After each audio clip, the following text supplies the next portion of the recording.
I paid for my parents' golden anniversary, treated like covering every bill was my duty, while my brother took the $1,900,000 Lakehouse. So I smiled and began what none of them expected. At my parents' golden anniversary dinner, the one I paid for, my brother raised his glass and said loud enough for every guest to hear, we all agreed. Jake gets the memories. I get the $1,900,000 Lakehouse. My mom clapped. My dad smiled. Mayan added, fair is fair. Nobody looked at me. I didn't argue. I didn't ask who we all was. I just raised my glass, let the silence thicken, and said, congrats, I'll just take what's mine. Then I smiled, quiet, unbothered, like someone who had already made a decision, because I had. I didn't come there to fight.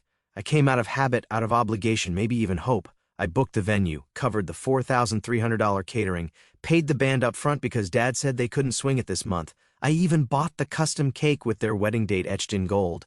Still, I wasn't mentioned in the speeches. Not as a son, not as family, just as infrastructure.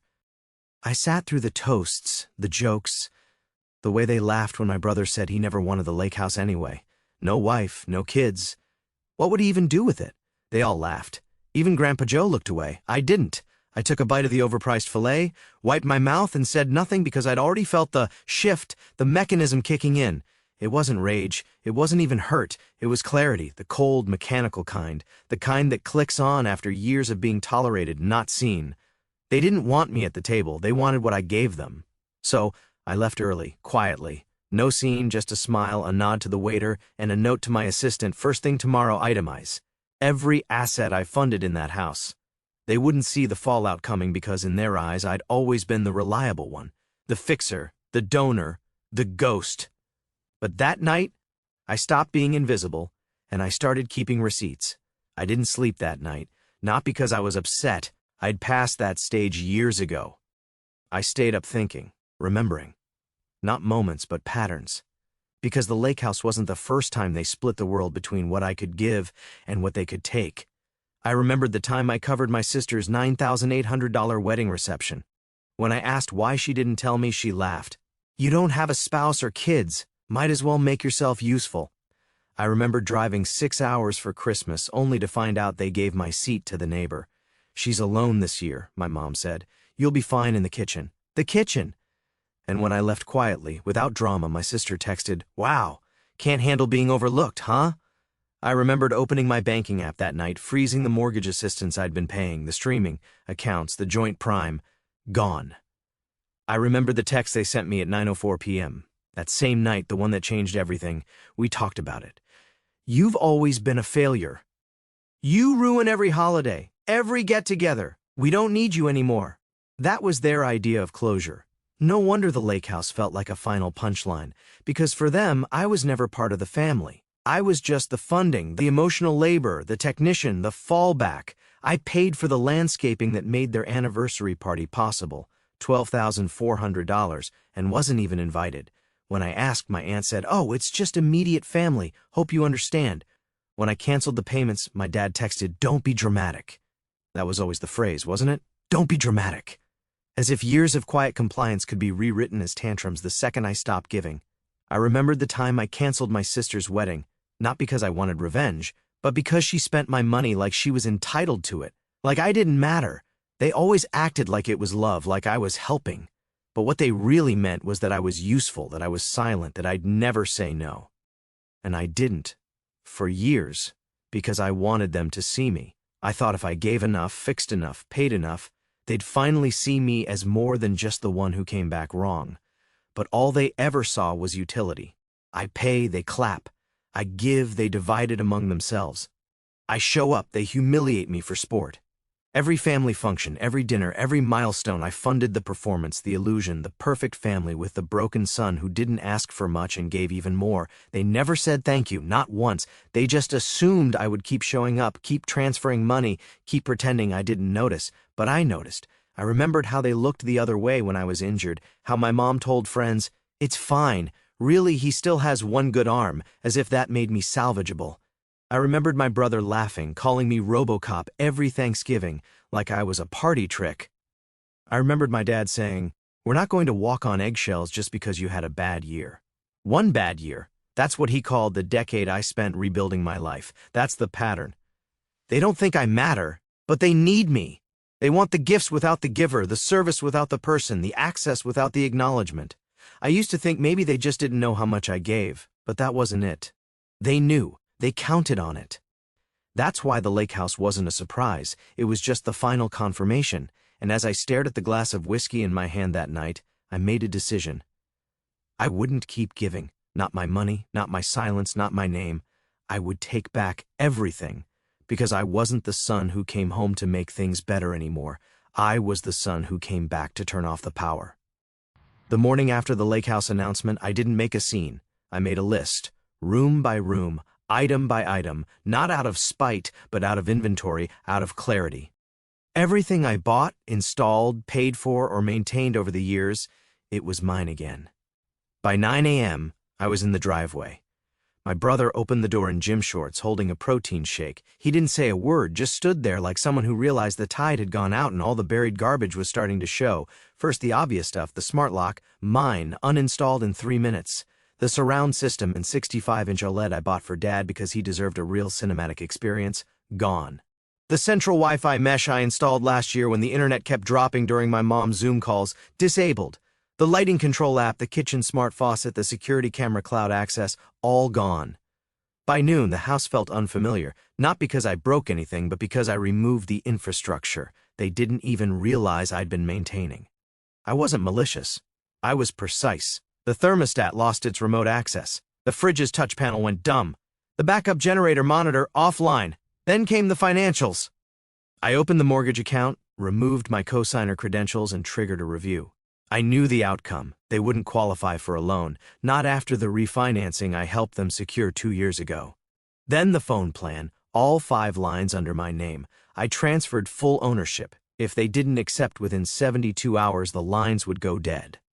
I logged into the streaming services and canceled each one: Netflix, Hulu, HBO, Amazon Prime. Even the shared password manager, gone. Their Amazon delivery stopped. Their password autofill broke. Their living room TV showed only static. My brother finally said something around 2 p.m. "This is crazy." I didn't answer. I just unplugged the router and walked out. Next stop, their business accounts. My parents' firm had relied on my company's infrastructure for over a decade. Cloud backups, secure emails, firewall management, software licensing, all under my enterprise platform. I never charged them a cent. I opened the portal and reclassified their profile to terminate it. Clean, professional, final. I left them a message in the dashboard. This system was maintained at no cost for 11 years.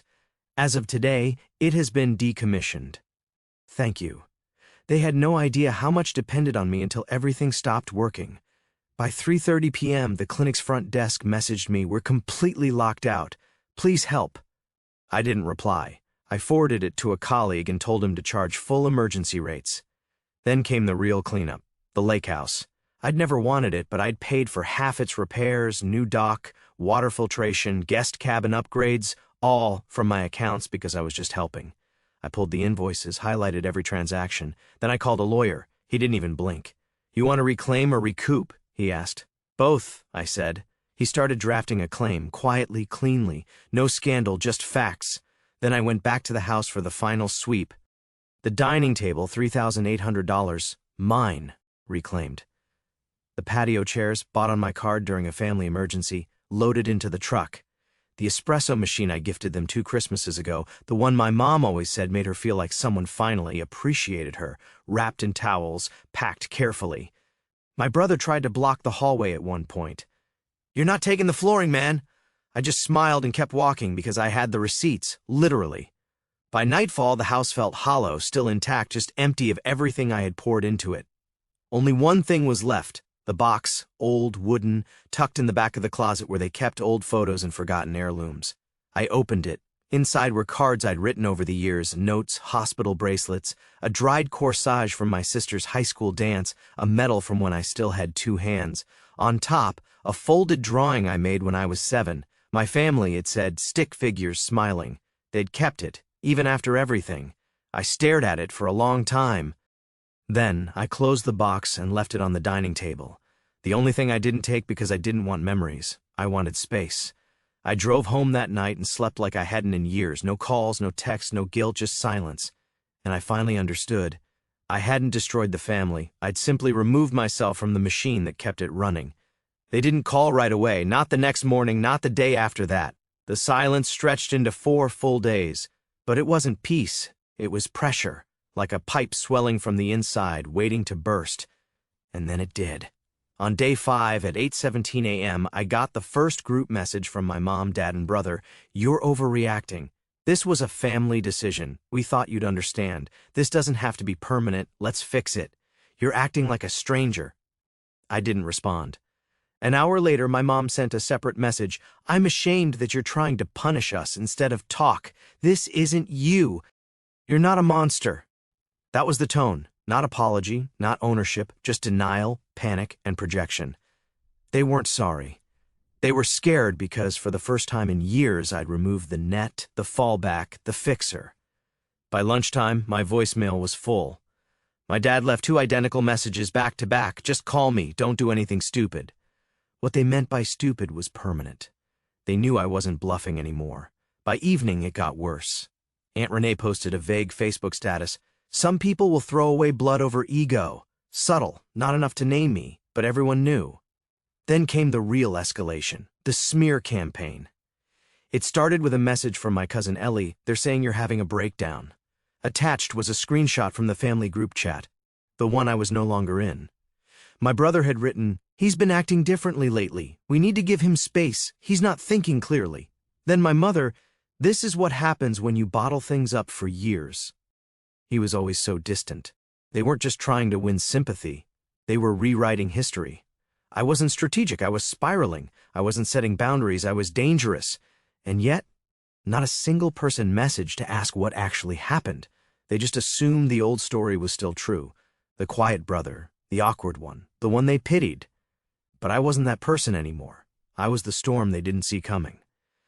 That night, I got a call from a blocked number. I almost didn't answer. It was Melissa, my brother's girlfriend. Her voice was shaking. "They're trying to bury you," she said. She'd overheard a conversation. My parents had a meeting, actual words she used, where they sat down and drafted a timeline, trying to make it look like I'd been erratic for years, trying to spin everything. The wedding cancellation, the streaming accounts, the business systems, all as signs of mental decline, not strategy, not calculation, but breakdown.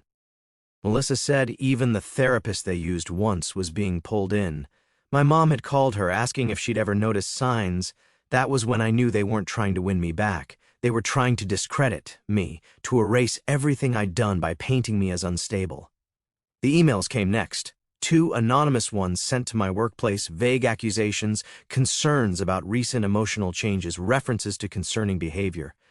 I traced the IPs. One came from my parents' town library, the other from a residential ISP. I didn't need more than that. They were desperate, and desperate people stop hiding their hands. But I didn't respond, not once, not to the messages, the posts, the calls. I let the silence speak for me because I knew what came next, confrontation, and sure enough, Sunday afternoon, they showed up. My mom, my dad, my brother, standing at my door like it was Thanksgiving, and they were dropping off a pie. They didn't ring the bell, just stood there, 3 actors waiting for their cue. I let them stand for 2 full minutes. Then opened the door, didn't invite them in, didn't smile, just said, "You have 5 minutes." My mom started crying instantly, not from grief, from exposure. She wasn't sorry. She was cornered. She went into a monologue about family, about misunderstandings, about how badly this had spiraled. My dad followed with his line, "You've always been intense, but this isn't you." My brother didn't speak, just stood there, jaw tight. I waited, and then I said it. "You're not here because you care.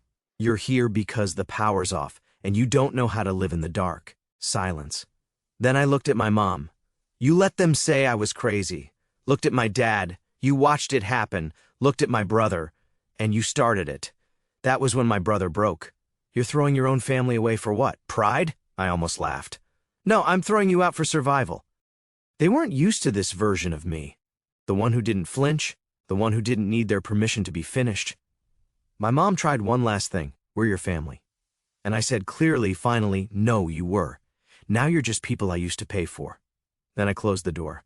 They didn't knock again. They didn't scream. They just stood there, broken, bewildered, realizing that the system they built around me had collapsed, and they had no idea how to rebuild it without me.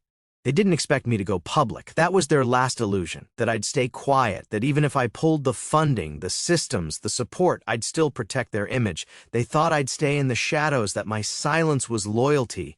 It wasn't. It was restraint. So, I opened the vault. First, the post, a simple caption for those asking why I went quiet. Here's what silence was covering. Attached were screenshots.